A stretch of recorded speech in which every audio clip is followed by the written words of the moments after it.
प्रातः स्मरणीय विश्ववंदनीय संतों के सम्राट सदगुरु कबीर साहिब जी के पावन चरण कमलों में त्रिवार बंदगी करते हुए मेरे मन मंदिर के आराध्य परम पूज्य गुरुदेव जी, अर्चनीय वंदनीय संत समाज, समस्त संत गुरुजनों के चरण कमलों में त्रिवार बंदगी करते हुए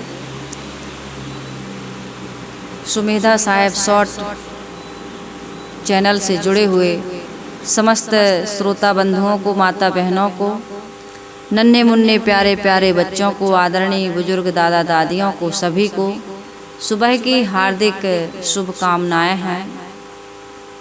आज का दिन सभी के लिए सुखद एवं मंगलमय हो। कल हम सभी लोगों ने इस चाचर में पढ़ा कि जगत का स्नेह, संसार की मोह या आसक्ति दुख रूप है, इसलिए इसके मोह का, इसकी आसक्ति का, इसके लोभ का त्याग करने के लिए सदगुरु कबीर साहिब जी बहुत सुंदर सुंदर उदाहरण यहाँ पर दे रहे हैं कि किस प्रकार से मोह करके किस किस ने दुख पाया। तो काफ़ी चर्चा कल के सत्संग में हो चुकी है, बहुत सारे उदाहरण पर हमने चर्चा की, लेकिन आज सदगुरु कबीर साहिब जी का जो अगला उदाहरण है वो सुगना को लेकर के है। सुगना यानी सुआ। सदगुरु कबीर साहिब जी इसमें कह रहे हैं, ज्यों सुना ललनी गह्यो मन बौरा हो, ऐसो भरम विचार समुझि मन बौरा हो, पढ़े गुने क्या कीजिए मन बौरा हो, अंत बेलैया खाए समुझि मन बौरा हो, सूने घर का पाहुना मन बौरा हो, ज्यों आवे त्यों जाए समुझि मन बौरा हो, नहाने को तीरथ घना मन बौरा हो, पूजवे को बहुदेव समुझि मन बौरा हो, बिनु पानी नर मन बौरा हो, तुम टेकहु राम जहाज समुझि मन, कहीं कबीर जग भर मियाँ मन बौरा, तुम छाड़हु हरि की सेव समुझि मन बौरा हो। सदगुरु कबीर साहिब जी कह रहे हैं, ज्यों सुबना सुग्गा पक्षी ललनी को गह लेता है, नलिका यंत्र पर बैठता है और चरखी घूम जाती है, उल्टा लटक जाता है चरखी को पकड़ के। एक बांस की पुंगी टाइप की बांस पोला होता है, तो एक काड़ी पर उसको ऐसे फंसा करके ऐसे मिर्ची उस पर लटका दी जाती है। सुग्गा सोचता है इस पर बैठ के मिर्ची खाएंगे, और होता क्या है, जैसे ही बैठता है चरखी तो पोली है, घूम जाती है, और सुग्गा पक्षी उसको ऐसे पकड़ लेता है और ऐसे उल्टा लटक जाता है। तो उसको तो ज्ञान नहीं, बेचारा वो समझता है कि मुझे इस नलिका यंत्र ने पकड़ लिया है, अब मैं क्या करूं, मैं कैसे छूटूं, बस यही सोचता विचारता रह जाता है। और पक्षी पकड़ने वाला बहेलिया जो होता है उसको पकड़ करके ले जाता है। फिर क्या करता है, उसका या तो भोरता बना के खा जाता है, मांसाहारी है, या फिर बाजार में बेच देता है, और फिर पिंजड़े में कैद होकर के जीवन भर वो परतंत्रता का जीवन जीता है। तो इसी प्रकार से सदगुरु कबीर साहिब जी यहाँ पर कह रहे हैं कि आदमी क्या करता है, वह समझता है कि इस संसार के प्राणियों में, पदार्थों में, विषयों के लोभ में पड़ करके वो यही सोचता है कि इनमें सुख मिलेगा। विषयों में आदमी क्या सोच रहा है कि इनका सेवन करेंगे तो सुख मिलेगा, इसको खाऊंगी, इसको सूंघूंगी, इसको चखूंगी, इसको सुनूंगी, इससे मिलूंगी, इस भोग को भोगूंगी तो मुझे क्या मिलेगा, सुख मिलेगा। लेकिन सुख नहीं मिलता, यही भोग हमें क्या हो जाते हैं, बांधने में कारण बन जाते हैं। शब्द स्पर्श रूप रस गंध, इसी में आदमी आसक्ति बना करके दुख भोग रहा है। हमारे संत गुरुजन कहते हैं गज अलिमीन पतंग मृग जरे एक की आँच। 5 लोगों को बताए हैं। गज को मैंने बताया, हाथी को स्पर्श सुख के स्पर्श विषय के सुख में वो गड्ढे में गिरता है। गड्ढा क्या है? यही अंधकार, अज्ञान, मोह, आसक्ति, विषय वासना, यही तो गड्ढा है। और गड्ढे में कोई गिर जाए, कुएं में कोई गिर जाए तो कैद हो जाएगा, दुखी होगा, भैया जल्दी निकाल लो हमको, जल्दी निकाल लो। कोई निकालने वाला नहीं मिलता है। इस कुएं से, इस आसक्ति से, इस आवागमन के चक्र से मुक्त करने के लिए हमें कौन मिले हैं आज वर्तमान में? संत और गुरु। तो गज अलिमीन, अली यानी भंवरा। भंवरा जो होता है स्वाद में, इसमें गंध में, सुगंध में, वो फूल पर बैठता है और सोचता है कि अभी उड़ जाऊंगा। शाम हो जाती है तो फूल क्या हो जाता है? बंद हो जाता, संपुट हो जाता है। और हाथी वगैरह आता है, कोई पशु आता है, घास फूस समझ के या तोड़ देता है या मुंह में रख करके चबा जाता है, पैर के नीचे मसल देता है, भंवरा मर जाता है। भंवरा जो लकड़ी को काट सकता है वो फूल को काट के निकल नहीं पाता। क्यों नहीं निकल पाता? क्योंकि आसक्ति है उसकी, मोह है उसका, लगाव है उसका। वो क्या बन गया? उस मोह आसक्ति लगाव से वो कमजोर हो गया। बेटा से कितना दुख मिले, पत्नी से कितना दुख मिले, संपत्ति से चाहे जितना दुख मिले क्या दुख मिले, चाहे जितना दुख मिले, शरीर से चाहे जितना दुख मिले, ऑपरेशन थिएटर पर पहुंच करके शरीर को काटा जा रहा है, ऑपरेशन किया जा रहा है। उम्मीद यही रहती है कि भगवान बच जाएं, अच्छे हो जाएं। इतने साल से, इतने वर्षों से हम इस शरीर में रह करके कितना सुख पाए, थोड़ा सा विचार करें। इस शरीर की सार्थकता क्या है? इस शरीर को पाकर के हमें कौन सा काम करना था जिससे हम सुखी हो जाते? इस विषय पर चिंतन संसार के लोग बहुत कम, थोड़े लोग करते हैं। कमाते क्यों? खाने के लिए। खाते क्यों? जीने के लिए। जीते क्यों? पता नहीं। हमारे गुरुदेव जी कहा करते थे, जियो आत्म कल्याण के लिए और समाज की सेवा के लिए, क्योंकि समाज से हमारा जीवन चल रहा है, नहीं चल रहा। आज कबीर आश्रम देवरी चैनल पर यूट्यूब वालों ने कुछ स्ट्राइक कर दिया है। इसमें डॉलर नहीं बन रहा है, पैसा नहीं बन रहा है। तो यदि कबीर आश्रम देवरी पैसा के लिए काम करता कि डॉलर नहीं बन रहा है तो इस चैनल को बंद कर देते। लेकिन यदि ऐसी भावना हमारी नहीं है तो हम इस पर भी डालते हैं। कुछ लोगों ने बताया कि कोई नया चैनल बना लीजिए आप, ताकि किसी दिन ये चैनल ही बंद ना हो जाए तो आप भक्तों तक अपने विचार नहीं पहुंचा पाएंगे, भक्तों को लाभ नहीं मिल पाएगा। इसलिए नया चैनल भी बनाया गया है। सुमेधा साहिब शॉर्ट के नाम से हमारे साथियों ने एक चैनल नया बनाया। जिनको ये विचार सुनना है उस चैनल पर जाएं, सब्सक्राइब कर लें, स्थायी रूप से उसके सदस्य बन जाएं, विचार उनको मिलते रहेंगे। तो मैं एक इसलिए कह रही हूँ, इस चैनल की चर्चा इसलिए हुई कि हमको समाज की भी सेवा करनी चाहिए। हम तो नहीं जानते हमारे विचारों को कौन कौन पसंद कर रहा, लाइक कर रहा, फॉलो कर रहा, अपने जीवन में लाभ ले रहा। कितने दूर दूर से अभी कबीर जयंती में भक्त आए थे, बहुत दूर दूर से आए थे। यद्यपि हमारे आश्रम में कोई सुविधा नहीं है, यहाँ पर नई संस्था है समझ लीजिए, थोड़े से सीमित साधिकाएं हैं, साथी हैं हमारे, अभी कोई समिति नहीं बनी। भविष्य में हम लोगों की सारी योजना चल रही है, इस आश्रम को कैसे कैसे आदि हमारे भक्तों का सभी का सहयोग मिल रहा है, तो इस आश्रम को कैसे हमको आगे बढ़ाना है। आश्रम तो बन ही रहा है, लेकिन इस आश्रम को चलाने वाले सदस्य भी चाहिए, भक्त भी चाहिए, साधिकाएं भी चाहिए। तो उसके लिए भी प्रयास हो रहा, तभी तो समाज की सेवा हम व्यापक रूप से बड़े पैमाने पर कर सकते हैं।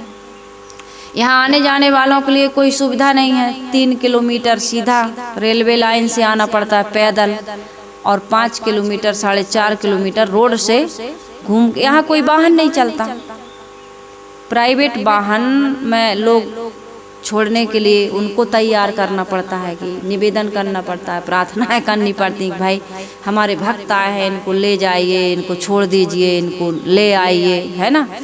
रहने के लिए यहाँ जगह मांगनी पड़ती है।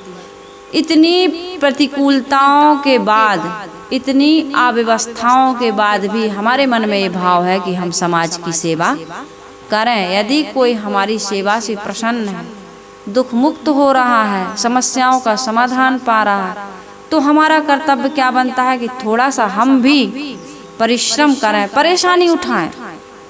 सुविधाओं में रह करके आपने किसी को सुख दे दिया तो वो तो स्वाभाविक है, देना ही चाहिए। लेकिन आपके पास कोई सुविधा नहीं, फिर भी आप प्रयास कर रहे हैं। हमारे आश्रम में कोई वाहन नहीं है, कोई अभी रहने की जगह नहीं है, तो शौचालय बाथरूम नहीं है, एक है नीचे, एक है ऊपर पुराने वाले में। तो ये प्रयास किया जा रहा है कि कोई भी यहाँ आए तो उसको सुविधा मिले। अरे पूरी सुविधा तो बाहर जाने में किसी को नहीं मिलती, लेकिन कुछ सुविधाएं जो मौलिक ज़रूरतें होती हैं उसकी पूर्ति हो सके।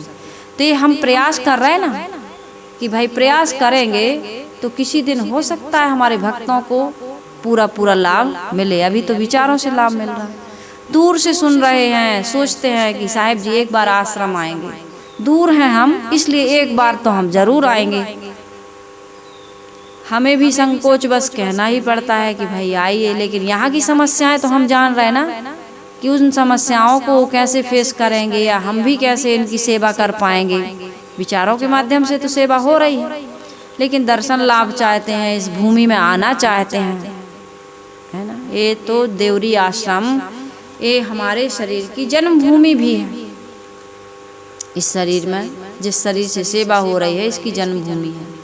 तो लोग आना चाहते हैं, देखना चाहते हैं, मिलना चाहते हैं। तो मैं ये कह रही थी कि शरीर मिला है तो इससे समाज की सेवा, इस पर चर्चा, इस पर सदगुरु कबीर साहिब जी ने कहा है इन पंक्तियों में, इसलिए मैं पहले से बता रही हूँ, भूमिका बता रही हूँ कि सदगुरु कबीर साहिब जी ये कहते हैं कि तुम स्वाद की आसक्ति में पड़ करके, मोह में पड़ करके, ममता में पड़ करके एक संकुचित दायरे में कैद हो जाते हो, ऐसा नहीं। वसुधैव कुटुम्बकम की भावना जब आती है, सर्वे भवन्तु सुखिना, सर्वे सन्तु निरामया, सर्वे भद्राणि पश्यन्तु माँ कश्चित् दुख भाग भवेत्। सबकी सेवा हो, सब सुखी हों, सबके दुख दूर हों, सब स्वस्थ हों, प्रसन्न हों और मुक्ति का आनंद अनुभव करें। इन सारी भावनाओं को लेकर के संत जन, गुरुजन, पवित्र आत्मा, सज्जन जन समाज की सेवा दुख उठा करके, प्रतिकूलताओं में घिर करके भी वो करते रहते हैं। तो यहाँ पर मैं ये कह रही थी कि हमको विषयों का लालच लगा हुआ, गज, अली, मीन जो मछली है, स्वाद के कारण से वो बंसी में लगे हुए कैंचियों को खाने के लिए जाती है और वो कांटा उसकी फेफड़े में फंस जाता है, कैद मर जाती है बेचारी। मार देते हैं ना लोग, मछुआरे लोग पकड़ करके भाटे पर डाल देते हैं। तो ये ललनी होता है। ललनी अभी हम बताए थे, ललनी मतलब नलिका यंत्र। नलिका यंत्र एक पोला बांस होता है, उसको एक राड में कुछ घुसा देते हैं और उस पे जैसे सुख पक्षी बैठता है वो घूम जाती है। घूमना स्वाभाविक बात है, उसको कहते हैं ललनी। ज्यों सुबना ललनी का होगा नहीं, नलिका यंत्र। तो मैं बात ये कर रही थी, आपने पूछा इसलिए मैंने बीच में फिर से उसको रिपीट किया। मैं ऐसे पूछना चाहिए, जो बात नहीं आ रही समझ में पूछते जाओ, दिमाग में बैठाते जाओ। मैं ये कह रही थी कि मीन जो है, मछली जो है, स्वाद की आसक्ति में कैद हो जाती है। इन बातों को ठीक से समझिएगा, ये बहुत जीवन में उपयोगी बातें हैं। पतंगा रूप के विषय में, किसी के रूप को देख करके आशिक मत हो, मोहित मत हो। क्या है इस शरीर के अंदर? किसी की आँख छोटी है तो किसी की बड़ी है। तो मैं आँखों को देखकर, ओंठों को देखकर, गालों को देखकर, बालों को देखकर, रंग को देखकर, रूप को देखकर, उसकी बोली भाषा को देखकर, उसके किसी भी प्रकार का एटीट्यूड को देख करके यदि आकर्षित हो रहे हो तो ये आकर्षण हमें बांधने में, दुख देने में, परवश करने में कारण बन जाता है। इसलिए गजली मीन पतंग मृग, मृगा जो होता है शब्द का बड़ा वो होता है प्रेमी। तो उस शब्द के कहते हैं कहीं से शब्द का वो प्रेमी होता है, उसको सुनने के उसमें वो मारा जाता है। कोई कहता है धूप की लहरियों में पानी की उसको आभास होता है, इसलिए दौड़ दौड़ करके मर जाता है। तो कहने का मतलब मेरा ये है कि एक विषय की आसक्ति में ये निम्न कोटि के निम्न खानी के प्राणी मर गए, और मनुष्य सर्वश्रेष्ठ खानी जिसको कहते हैं मनुष्य खानी, मनुष्य शरीर में आकर मनन नहीं कर पा रहा। साहिब जी उस दिन कबीर जयंती में हमारे यहाँ बोल रहे थे, आदम की संतान है कहते हो, लेकिन आदमियत नहीं आ रही है। आदमियत क्या है? जियो और जीने दो। स्वतंत्र तुम पैदा हुए हो, है ना, एकदम आदमी स्वतंत्र पैदा होता है, कुछ भी नहीं लाता है और किसी के साथ नहीं आता है, ना कुछ लाता है मुट्ठी में। कितना उसको विश्वास और निर्भयता, और कितना उसको ये था कि कुछ लेके नहीं आए। हम तो कहीं जाते हैं तो लेके चलते, बांध के चलते हैं, रास्ते के लिए लेके चलो, ये चलो वो चलो। इस संसार में आ गया बच्चा, लेकिन कुछ लेकर के नहीं है, बस संस्कार की पूंजी लेकर के आया है। जो शुभ शुभ कर्म किए हैं उसके अनुसार उसको सब मिल गया। एक पूंजी ये भौतिक होती है जिसको लेकर के हम चलते हैं, और एक पूंजी सबसे बड़ी पूंजी हमारी क्या है? क्या है? धन से धन साथी बड़े, जो बिन दाम मजूर, यात्रा भर को खर्च सब काम करें भरपूर। कितने बड़े साथी हैं, धन से धन साथी बड़े, सत्कर्म सबसे बड़े साथी हैं। जैसा हमारा कर्म होगा वैसा हमारा प्रारब्ध बनता है, और जैसा प्रारब्ध होगा वैसे हमें साथी मिलते हैं, शरीर मिलता है, संपत्ति मिलती है, आयु मिलती है, विद्या मिलती है, सब मिलता है। कुछ पुरुषार्थ से मिलता है आज के वर्तमान से, कुछ प्रारब्ध से मिलता है। आपको जो स्वास्थ्य मिला, शरीर मिला, माता पिता मिले, परिवार मिला, जो आवाज़ मिली, जो सोचने की बुद्धि मिली, ये सब कहाँ से मिला? पैदा होते ही थोड़ी कमा लिए थे।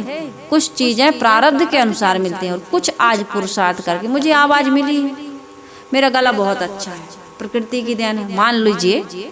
मैं ये नहीं कह रही कि मेरा गला अच्छा है, मान लीजिए किसी का गला बहुत अच्छा है, अब वो गाय ही ना, सिंगर ही ना बने, आज पुरुषार्थ ही ना करे, तो उसको क्या लाभ बताओ?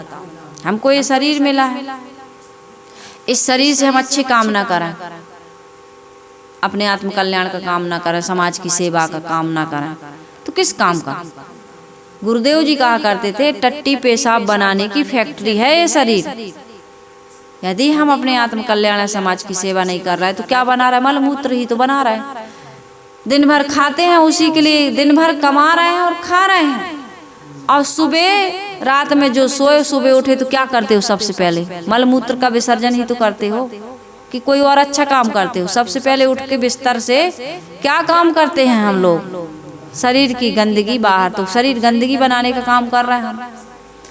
इस शरीर से यदि हमने कल्याण नहीं किया, समाज की सेवा नहीं की, तो हम केवल गंदगी बनाने की फैक्ट्री चला रहे हैं। इसी को नहला रहे, धुला रहे, खिला रहे, पिला रहे, आँख से रूप देख रहा है, कान से शब्द सुन रहा है, जीभ से स्वाद चख रहा है, त्वचा से स्पर्श कर रहा है, वही काम कर रहा है विषयों का।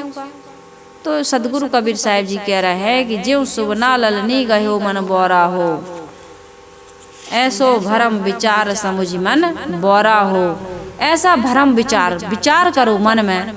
हम विचार ही तो नहीं करते कि हम जो कुछ भी कर रहे हैं ये क्यों कर रहे हैं, क्यों करना पड़ रहा है हमको। अरे आज तो हमारा नहाने का मन नहीं है, लेकिन नहाना पड़ेगा। आज तो बिस्तर से उठ कर के कुछ भी करने का, सोने दो हमको। है उठो उठो उठो, जल्दी उठो, स्कूल जाना है, काम करने जाना है, ऑफिस जाना है, ये जिम्मेदारी है, इसको पूरा करना है। उठना पड़ता है कि नहीं उठना पड़ता है? खाना पड़ता है, खाओगे तो कमाना पड़ेगा, बनाना पड़ेगा, मांजना धोना पड़ेगा, सब व्यवस्थित करना पड़ेगा। कितना करना पड़ रहा, क्यों करना पड़ रहा, इस पर हम विचार नहीं करते। ये मनुष्य शरीर क्यों मिला है, कल भी उस पर चर्चा हुई थी ना। मैं कौन हूँ, संसार में क्यों आया हूँ, मेरा बंधन कौन है, बंधन क्या है, कटेंगे कैसे, संसार क्या है, संसार की आसक्ति मुझे क्यों परेशान कर रही है, इस आसक्ति को मैं कैसे जीतूं, स्वतंत्र निर्मल पवित्र कल्याण प्रद जीवन मिला है, इसको ऐसे ही कैसे बनाऊं, इसका अनुभव कैसे करूं, इन विषयों पर हमारा चिंतन नहीं होता। क्या चिंतन करते हैं? सामने वाला अच्छा है, बुरा है, ऐसा है, इसमें ये कमी है, इसमें ये दोष है, ये तो मानता ही नहीं है, इसका तो भविष्य बर्बाद हो जाएगा, ये तो हमें बड़ा दुख दे रहा है, ये हो रहा है, वो हो रहा है, इसका ऐसे क्यों बन गया, ये ऐसे सफल क्यों हो गया, इसके जीवन में दुख क्यों नहीं आता, हमारे ही जीवन में दुख क्यों आता है। हो दुनिया भर की व्यर्थ की प्रपंच वार्ता।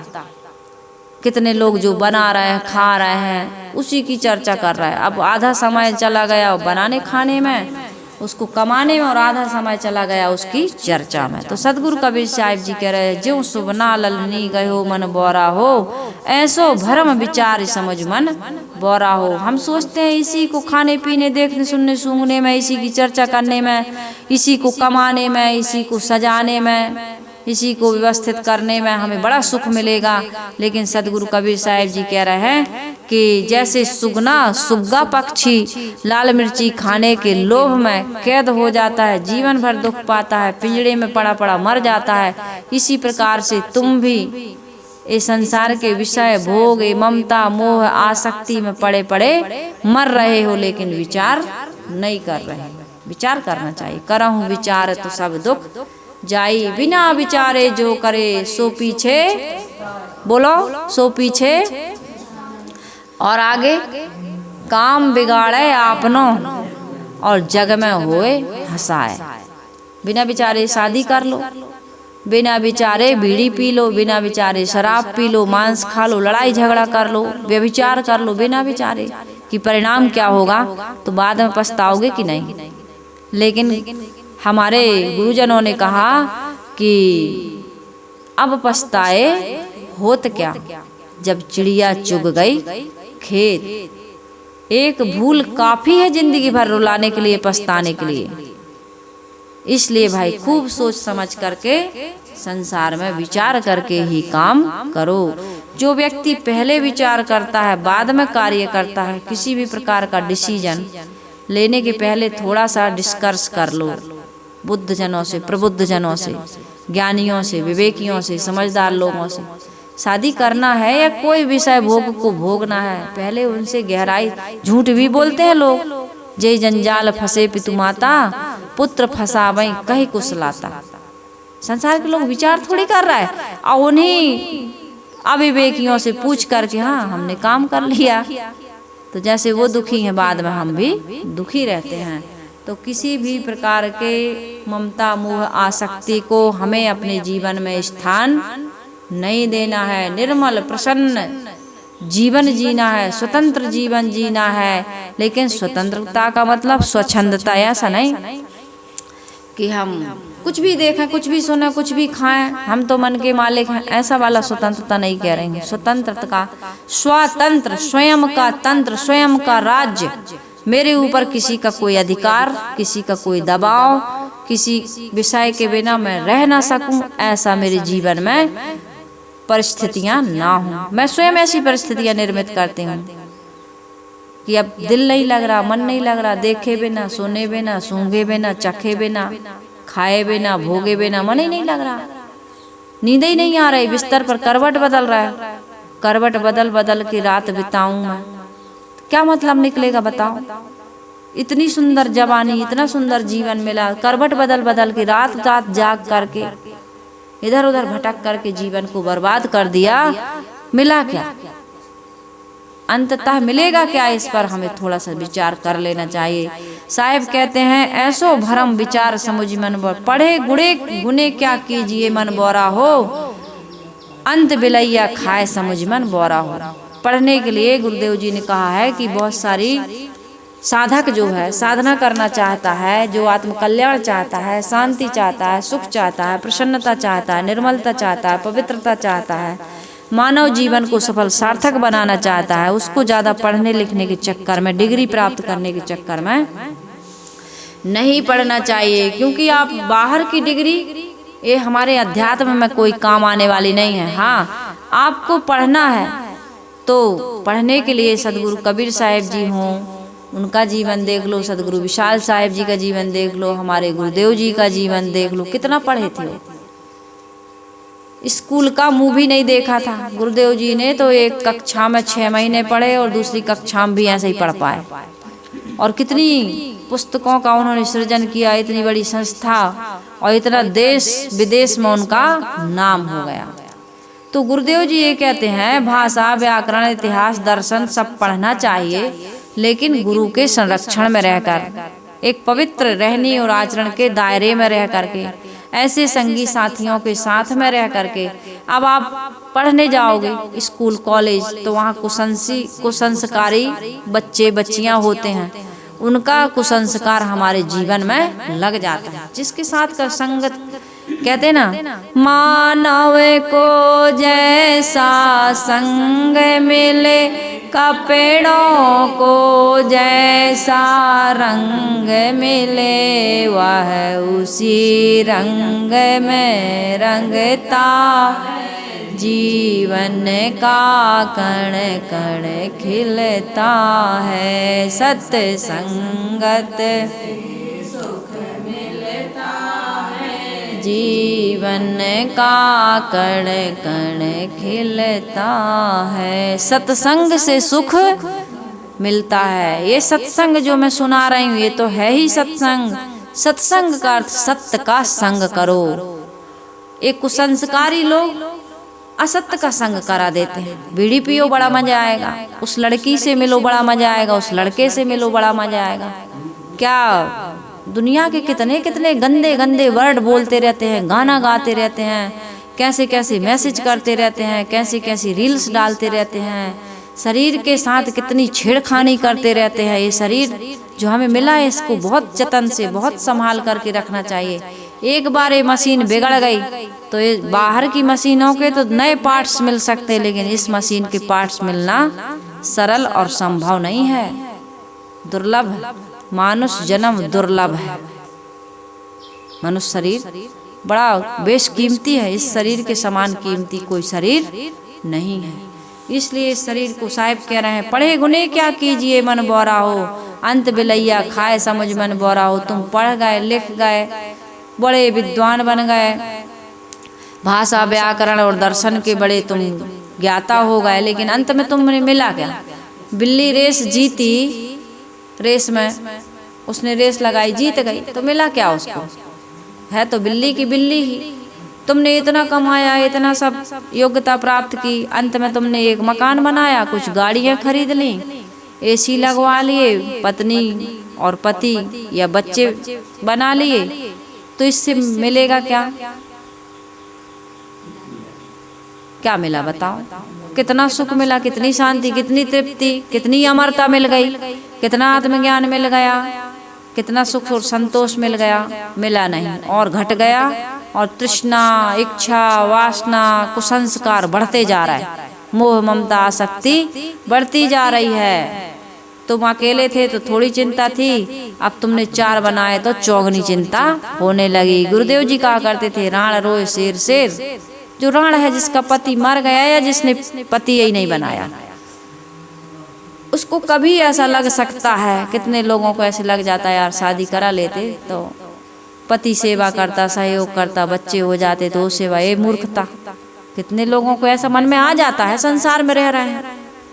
ये कभी विचार नहीं आना चाहिए। कोई हमें सुख दुख नहीं देता है, कोई न काहू सुख दुख कर दाता। और निजकृत कर्म कहा है, ये नहीं कहा कि निजकृत पत्नी कि निज पति की पुत्र सुख दाता, ये थोड़ी कहा है। अरे अपनी पत्नी सुख देती निज, तो गोस्वामी जी शायद चूक गए होंगे कि निजकृत निज अपनी बनाई पत्नी सुख देती है, अपना बनाया पति सुख देता, अपना पैदा किया हुआ बच्चा सुख देता है, अपनी कमाई हुई धन संपत्ति सुख देती है। ऐसा गोस्वामी जी ने नहीं कहा। रामचंद्र जी के मुंह से यहाँ ऐसा नहीं कहलवाया। उन्होंने क्या कहा है? अपना ही कर्म अपन को सुख दुख देता है। तो पढ़ लिए, लिख लिए, खूब योग्यता और डिग्रियां हासिल कर लिए, खूब धन कमा लिए, खूब बंगला और देश विदेश में पैसा जमा है तुम्हारा। देश में नहीं बना तो विदेशों की बैंकों में कर दिए तुम। कितना आदमी, कितना नेता अभिनेता लोग कितना धन कमा, कितने सुखी। उनको भी सुबह 4 बजे जो लोग उठ रहे हैं, योगा कर रहे हैं, वॉक कर रहे हैं, कुछ समाज की सेवा कर रहे हैं, दीन दुखियों को कुछ दे रहे हैं, पवित्र आत्माओं के यहाँ जाकर के कुछ ज्ञान प्राप्त कर रहे हैं, जो संयम सदाचार सादगी से रह रहे हैं, वही सुखी हैं। पूछ लो तुम, जितने भी नेता और अभिनेता हैं या बड़ी बड़ी हस्तियां हैं, जिनके जीवन में ये सारी चीजें मैंने जो बताई वो नहीं है, तो वो भी दुखी। तो सुख और दुख का कारण क्या है? ये धन संपत्ति, पुत्र परिवार में सुख मिलेगा, ये झूठ है। आदमी फिर बाद में पश्चाताप करता है कि धोखा हो गया। तो धोखे में नहीं रहना है। गुरुदेव जी कहते हैं संत और गुरुओं के साथ रहकर उनसे उपयोगी विषयों का अध्ययन करना चाहिए। उम्र कम उम्र में जो लग जाता है ना साधना में, वो बड़ा सौभाग्यशाली है। पूर्व जन्मों के उसके पता नहीं कितने सारे शुभ संचित संस्कार सही समय पर जागृत हो गए। कितने लोग बाद में जागते हैं तो कुछ कर नहीं पाते, न इधर के ही रहे न उधर के रहे, ऐसा हो जाता है। तो हम सबको ये समझना चाहिए कि कॉलेज विश्वविद्यालय में पढ़ने वाले छात्रों से यदि हम पढ़ रहे हैं, 10वीं 12वीं पढ़ लेते हैं कॉलेज वगैरह का, वो मन नहीं रह पाता जो मन अभी है। जो कम उम्र के बच्चों में तत्व धारणा शक्ति, ग्रहण शक्ति होती है, पकड़ शक्ति होती है, वो पवित्रता होती है, एकाग्रता होती है, निर्मलता होती, वो नहीं रह जाती। जितना जितना जीवन बीतता है उतना उतना विकार आता जाता है। इसलिए जल्दी से जल्दी अपनी सुरक्षा को ध्यान में रखते हुए पवित्र रहनी और आचरण का एक बहुत मजबूत किला, बहुत मजबूत कोट हमें तैयार कर लेना चाहिए। कहाँ होगा ये हम सबको अच्छी तरह से समझ में आता है। कुसंस्कारी ज़्यादा मिलते हैं, सुसंस्कारी कम मिलते हैं। भटकाने वाले ज़्यादा मिलते हैं, सही राह दिखाने वाले कम मिलते हैं। इस संसार में यदि आप ऐसी पवित्र भूमिका में जाकर के अपने आप को सुरक्षित नहीं कर रहे हो, तो तुम्हारा अकल्याण हो रहा है और पतन होने में देर नहीं लगेगी। इसलिए साधु जनों को चाहिए कि अपने मठों एवं समाज को साधना एवं विद्या दोनों का केंद्र बनाएं। अब साधु बन गए, वहाँ कोई अध्ययन ही नहीं होता, कुछ पढ़ाया ही नहीं जाता है, कुछ सिखाया ही नहीं जाता, कुछ नियम या संस्कार ही नहीं दिए जाते हैं, तो ये थोड़ी कि कमाने खाने की जगह है, ये तो साधना की जगह है। ये तो समझदारी जगाने और बढ़ाने की जगह है। जितने मुमुक्षु विरक्त मार्ग में आवे उन्हें वैराग और साधना का प्रशिक्षण दिया जाए, साथ साथ भाषा, व्याकरण, इतिहास, दर्शन आदि पढ़ाया जाए, जो साधु के धर्म प्रचार में आवश्यक होते हैं। आपको विविध विषयों का ज्ञान नहीं तो आप क्या समाज को प्रेरणा देंगे, क्या उदाहरण प्रस्तुत करेंगे? आप कुछ जानोगे, समझोगे, आपको दर्शन इतिहास के बारे में, भाषा व्याकरण के बारे में ज्ञान होगा तभी तो। अतएव साधु समाज और साधना और विद्या दोनों का केंद्र होना चाहिए। जो साधु का समाज है वो विद्या और साधना दोनों का केंद्र। भक्तों की तो स्थूल रूप से तो सेवा हो ही रही है। सदगुरु कहते हैं कि बहुत पढ़ा लिखा परंतु उसको माया बिल्ली ने धर दबोचा, तो फिर पढ़ने गुनने से क्या अंत बिलैया खाए समुझ मन। पढ़े गुने क्या कीजिए मन बोरा हो, अंत बिलैया खाए समुझ मन बोरा हो। अंत में बिल्ली खा गई। बिल्ली यानी माया, माया ने हमको पतित कर दिया। तो पढ़ने लिखने से क्या? पढ़े फारसी बेचे हींग, जे देखो कर्मों के सीन। हाँ, पढ़े फारसी बेचे तेल, ऐसे भी कहते हैं, जे देखो कर्मों के खेल। अरे तुमने इतना पढ़ा लिखा, लेकिन अंत में तुम कहते हैं कि बड़े आलिम व फाजल थे, मगर विषयों के बस होकर उसी रास्ते से आ निकले जहाँ नादान घिसता। सूकर कुकर बंदर जिन भोगों को भोग भोग करके अपने जीवन में बड़ा आनंद मान रहे हैं, मनुष्य होकर के हमने भी वही किया। पढ़ लिख करके हमने वही काम किया जो एक अनपढ़ व्यक्ति कर रहा, तो क्या मतलब निकला? तो अपने जीवन को सुंदर बनाए, सुव्यवस्थित बनाए, निर्मल पवित्र बनाए, स्वतंत्र बनाए और आत्म कल्याण और समाज की सेवा को ध्यान में रखते हुए इस शरीर से, इस सगुण हरि, इस समाज के, संसार के जितने भी देहधारी प्राणी हैं उनमें सब सिया राम का हम दर्शन करें, जो सगुण उपासक हैं। यदि राम को मानते हैं, कृष्ण को मानते हैं, देवी देवताओं को मानते हैं, तो ये समझिए कि ये जो मूर्तियां हैं ना, जिंदा मूर्तियां जो खाती पीती हैं, चलती फिरती हैं, जिनको सुख दुख होता है, उनको सुख दें, दुख ना दें, उनकी सेवा करें, उनका सम्मान करें, उनका अपमान ना करें, उनका छीन के ना खाएं बल्कि बांट के खाएं, उनके साथ सुंदर व्यवहार करें। ये धन मिला है तो इसका यही सदुपयोग करें। न लाए हैं न ले जा पाएंगे, तो क्यों ना जो मिला है समाज के साथ मिल बांट करके सुंदर प्रेम से, भाईचारे से, सद्भावना से इसका उपयोग करते हुए समाज की सेवा करें। और दूसरा है अपने आत्म कल्याण का काम करना, अपना उद्धार करना। हम किसी का अंश नहीं है, ना अंशी है, ना हम कारण है ना कार्य है। हम स्वतंत्र सत्ता हैं, हम किसी से बने नहीं और ना हमसे कुछ बनने वाला ना बिगड़ने वाला है। तो अपनी आत्मा का बोध प्राप्त करके आत्मा में स्थित हो, बाहर संसार में कहीं हमारा स्थायी ठिकाना नहीं है। अपने आत्म स्वरूप में हमको ठहरना है और ये काम होगा आत्मचिंतन से, ध्यान से। ध्यान भी किया करो, है ना, घर में ध्यान भी किया करो। 1 घंटा आधा घंटा जल्दी से अपनी पढ़ाई करके, जल्दी से घर का काम करके, जितना समय निकल सके ध्यान में बैठ जाओ, बढ़िया सुखासन में, रीढ़ की हड्डी सीधा करके मस्त 1 घंटा आधा घंटा ध्यान करो। ध्यान क्या करना है, किसी नाम को ले लो, गुरु ने दीक्षा ली ही है, उस नाम का जप करो मन ही मन में। और ध्यान तो ये करना है कि मेरे जीवन में मैं कहाँ मिस्टेक कर रही हूँ, बोलने में, खाने में, सूंघने में, सोचने विचारने में, प्रत्येक क्रिया में निगरानी करो कि मेरे द्वारा कहीं कोई त्रुटि तो नहीं हो रही है। जितनी त्रुटि करोगे उतना दुख पाओगे। तो त्रुटियों को ठीक करना है, अपनी रहनी आचरण को, अपनी भावना को, अपने विचारों को, अपने कर्मों को ठीक करना है। यही ध्यान, अपने प्रत्येक गतिविधि पर ध्यान दो कि कहीं मेरे मुझसे निरर्थक अनर्थक कोई भी क्रिया तो नहीं हो रही है, और यदि हो रही है तो व्यवहार में उसको ठीक करो। और जैसे ही तुम्हारा व्यवहार शुद्ध होगा, मन निर्मल हो जाएगा, और मन निर्मल होते ही हमारी ध्यान साधना सफल हो जाएगी, समाधि लग जाएगी। सम आधि, जो आधि व्याधियां हैं वो सम हो जाएंगी, उसमें हम द्वंद्व ग्रसित नहीं होंगे। बाहर का तो बनना, मिटना, मिलना, बिछुड़ना, जन्मना, मरना, राग द्वेष लगा रहेगा, लेकिन मन हमारा उससे आंदोलित नहीं होगा। तो इसलिए ये सारी बातों पर हम सबको बहुत गहराई से चिंतन करना है, काम करना है, तभी हमारा ये सुनना, पढ़ना, लिखना, ये मानव जीवन पाना, इस आश्रम में आना, इस चैनल से जुड़ना सफल और सार्थक होगा। सभी के जीवन की मंगल कामना करते हुए मैं अपनी वाणी को यहीं विराम दे रही हूँ। आई हम सभी लोग गुरु वंदना कर लेते हैं। वंदन